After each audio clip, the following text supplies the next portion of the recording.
कराड तालुक्यातील पाठरवाडी गावात भीषण पाणी टंचाई निर्माण झाली आहे.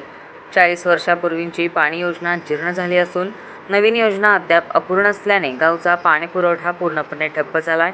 कडाक्याच्या उन्हात ग्रामस्थांना डोंगरदऱ्यात पाण्यासाठी भटकंती करावी लागते.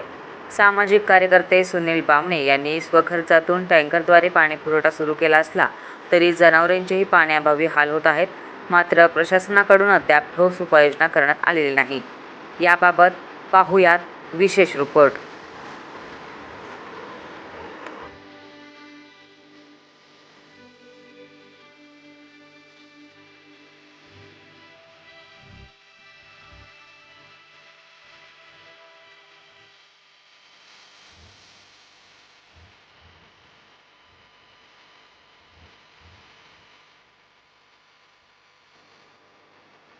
प्रश्न सध्या पाण्यावर निर्माण झालाय, त्याबाबत कशा पद्धतीने सध्या पाणी पुरवठा सुरू आहे? सध्या म्हणजे आम्हाला मिळालेल्या माहितीनुसार एक 2 ते 3 दिवसापूर्वी येथील एक 8-10 ग्रामस्थ खाली जिल्हा परिषद सदस्य रविबाबा ताटे यांना भेटायला निघाले होते.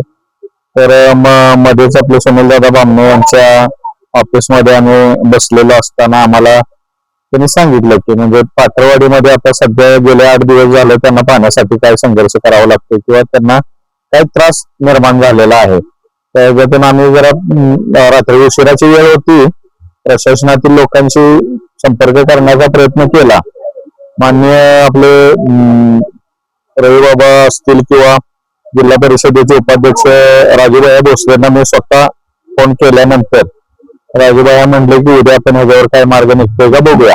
पण असं लक्षात आलं की तातडीनं टँकर ही व्यवस्था म्हणजे प्रशासनाच्या माध्यमातून होऊ शकत नाही.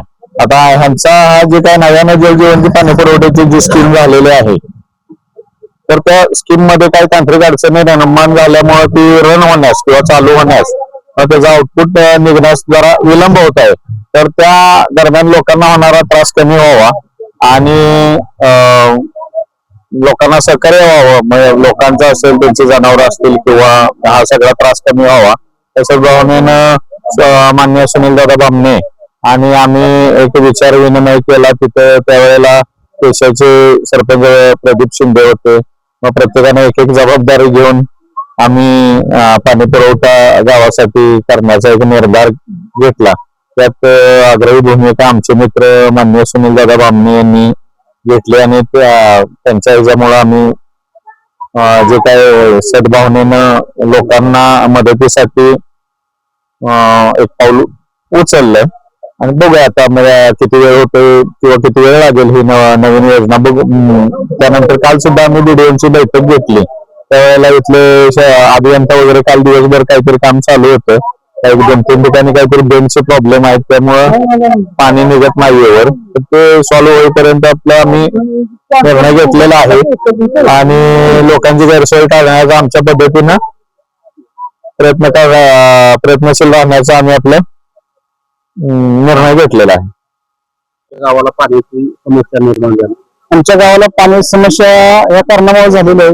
गेली 40 वर्षाची स्कीम बंद पडल्यामुळं तिथे लिकेज झाल्यामुळे त्याला रोज काहीतरी घोटाळा होतो. दुसरी गोष्ट आमच्या गावाला जलजीवनची नवीन स्कीम आहे, तिचं बी पाणी काही वरती येत नाही. आमचं गाव डोंगरावर असल्यामुळं पाण्याची फार मोठी टंचाई आहे. त्यासाठी आम्ही पण प्रशासनाकडे जाताना त्यावेळी आम्हाला मध्येच जिल्हा परिषद सदस्य यांच्याकडे भेटलो आम्ही. त्यांनी त्यांच्या मित्राकडे बसल्या त्यांनी सुनीलदादा बामणे तसेच आबा पाटील तांबे हे सर्वजण तिथे होते. त्यांनी आम्हाला एक आश्वासन दिलं की तुम्हाला आम्ही टँकरद्वारे पाणी जोपर्यंत तुमचं लिकेज होत म्हणजे जे पाण्याचे पाईपलाईन सर्व होत नाही तोपर्यंत आम्ही टँकरद्वारे तुम्हाला पाणी पुरवठा करतो. त्यांनी त्यांच्या सहखर्चाने आम्हाला पाणी पुरवठा केलं. आज आम्हाला वनवन सगळ्या रानातनं फिरायला लागायचं पाण्यासाठी. एकदम म्हणजे डोंगर भाग असल्यामुळे पाणी कुठेच नाही राहणार. पण जनावरांसाठी पिण्यासाठी पाणी आम्हाला खांना आणायला लागायचं. मग कोण काय घरात म्हातारी माणसं त्यांना पाण्याची म्हणजे पाणीच त्यांना मिळत नव्हतं. मग त्यांना हे जाण राखून आम्हाला रोज सकाळी संध्याकाळी 4-5 टँकर रोज पाठवतात. त्याबद्दल आमच्या गावाच्या वतीनं आम्ही त्यांचे आभारी आहोत. प्रशासनाकडे काय मागणी? प्रशासनाकडे आम्ही मागणी केली की आमची पाईपलाईन जी जुने आहेत ती दुरुस्त करून मिळावी, नवीनचं लवकरात लवकर काम व्हावं आणि आम्हाला पाण्याची सोय झाली पाहिजे हीच मागणी आमच्याकडे प्रशासनाकडे.